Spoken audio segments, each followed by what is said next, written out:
लगातार भारतीय जनता पार्टी पर voter list पे छेड़छाड़ करने और वोटों की चोरी करने का आरोप लगा रहे हैं और कांग्रेस प्रदर्शन कर रही है। हमारे साथ दिल्ली प्रदेश अध्यक्ष मौजूद है, सीधे बातचीत करेंगे।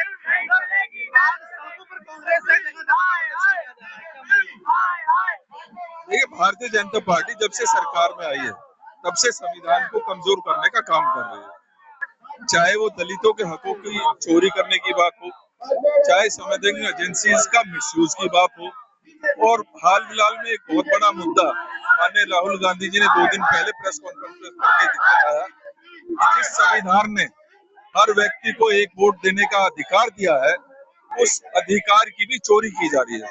और कहीं ना कहीं इस सारे मामले में इलेक्शन कमीशन भी संलिप्त नजर आती है, क्योंकि बहुत विस्तार से वो प्रेस कॉन्फ्रेंस की गई। उसमें हर वो पहलू डिस्कस किया गया कि किस तरीके से वोटों की चोरी हो रही है। एक एक विधानसभा में 1 लाख वोटों की चोरी, ये पूरी तरीके से दर्शाता है कि किस तरीके से Bharatiya Janata party election commission के साथ मिलकर हमारे वोटों की चोरी कर रही है। आज पूरे देश में उन मुद्दों को लेकर हम सड़कों पर हैं। हर डिस्ट्रिक्ट में मशाल यात्रा, कैंडल मार्च की जा रही है और इस मुद्दे को जन जन तक पहुंचाने का काम किया जा रहा है।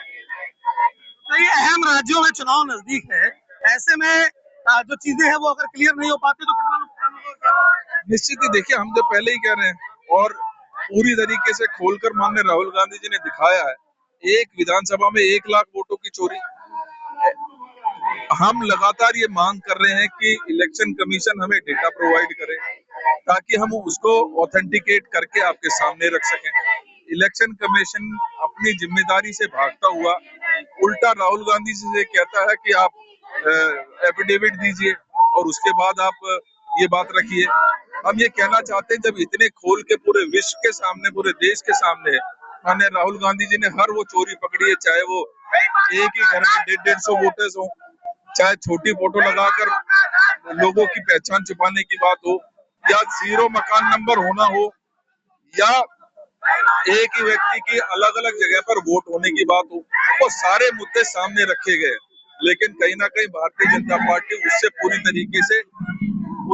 तरीके से नकारते हुए, तो हमारा ये फर्ज बनता था कि हम लोगों तक पहुंचे। और आज उन्हीं मुद्दों के साथ हम पूरी दिल्ली में 14 की 14 डिस्ट्रिक्ट्स में और देश के सभी डिस्ट्रिक्ट्स में इस प्रदर्शन का आयोजन कर रहे हैं और लोगों को जागरूक करने का काम कर रहे हैं। तो कांग्रेस का सीधे तौर पे कहना है कि 14 डिस्ट्रिक्ट में एक साथ कांग्रेस प्रदर्शन कर रही है और ये लड़ाई लंबी है। डिजिटल वोटर लिस्ट की मांग लगातार की जा रही है और देखना होगा कि ये मांग कब तक पूरी होती है या नहीं। आपसे पूछता